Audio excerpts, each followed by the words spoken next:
The Owl Who Was Afraid of the Dark by Jill Tomlinson. "I don't want to be a night bird," Plop told his mummy. "Dark is nasty." "You don't know that," she said. "You better find out about the dark before you make up your mind. Look, there's a little boy down there. Go and ask him." So Plop, who was quite new at flying, took a deep breath and flew down. "Oh!" cried the little boy as Plop landed with a somersault. "Hello," said Plop. "I've come to find out about the dark." "Oh," said the boy. "Dark is exciting, especially tonight. We're going to have fireworks." "Does it have to be dark?" asked Plop. "Of course," replied the boy. "You can't see the fireworks unless it's dark. Look out for them later." "Well," said Mrs. Barn Owl when Plop arrived back in the nest. "The little boy says dark is exciting," said Plop. "I still do not like it at all, but I will watch the fireworks if you will sit by me." "We will sit by you," said his mummy and daddy. So that is what they did. When the very last firework had faded away, Mr. Barn Owl went hunting. All night he brought food back to Plop until daylight came and it was time for bed.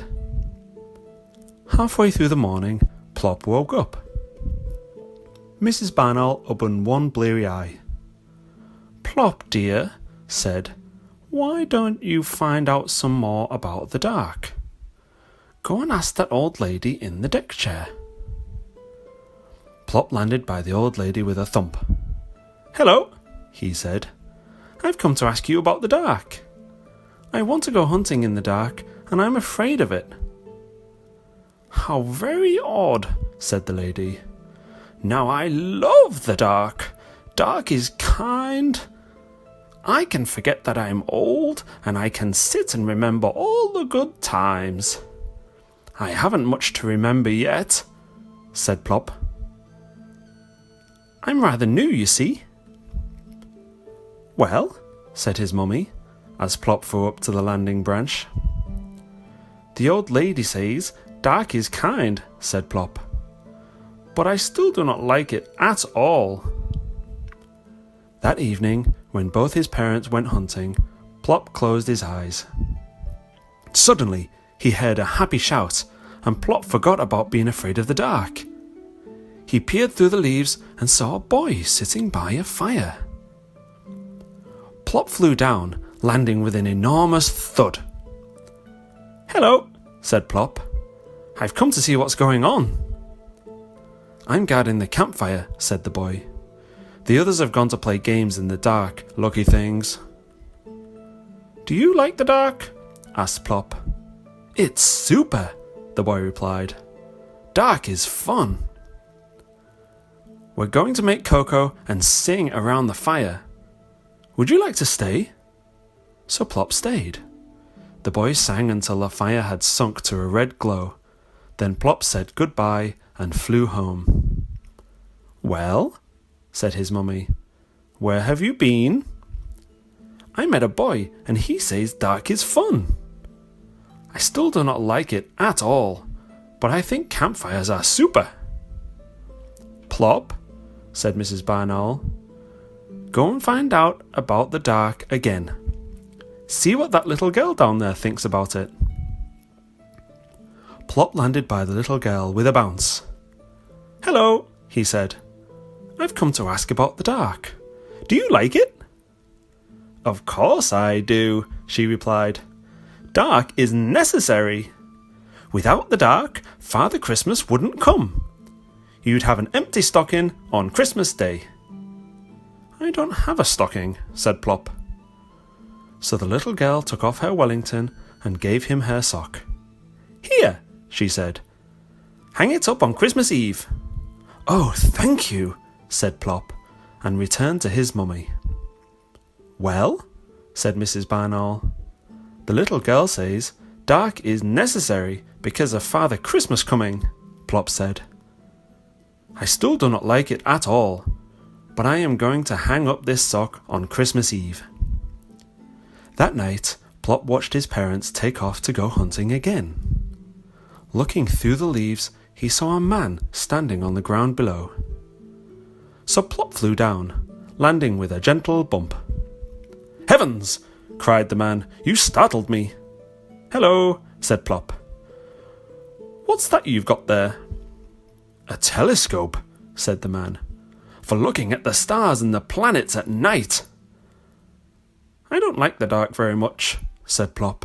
"Really?" said the man. "But dark is wonderful.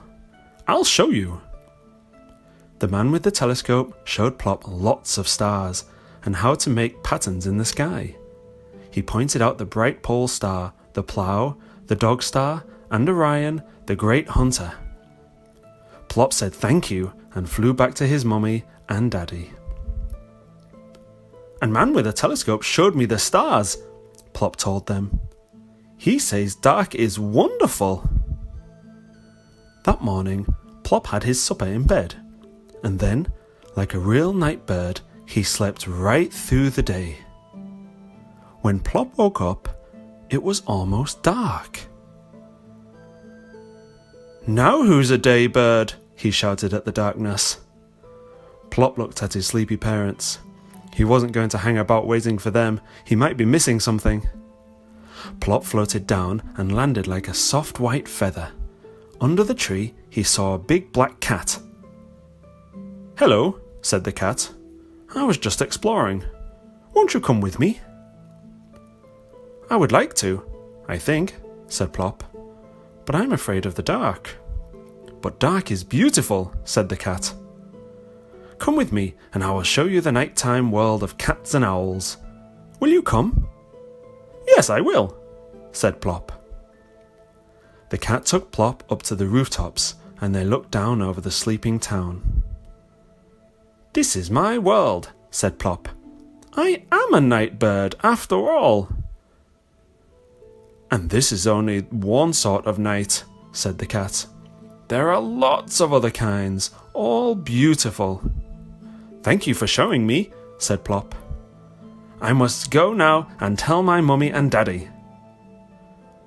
"Good night," said the black cat, "and many, many good nights." Plop flew straight back to his tree. "Well?" said his mummy. Plop took a deep breath. The small boy said dark is exciting. The old lady said dark is kind. The campfire boy said dark is fun. The little girl said dark is necessary. The man said dark is wonderful. The black cat said dark is beautiful. "And what do you think, Plop?" asked his mummy. Plop looked up at his parents with twinkling eyes. "I think," he said, "I think dark is super."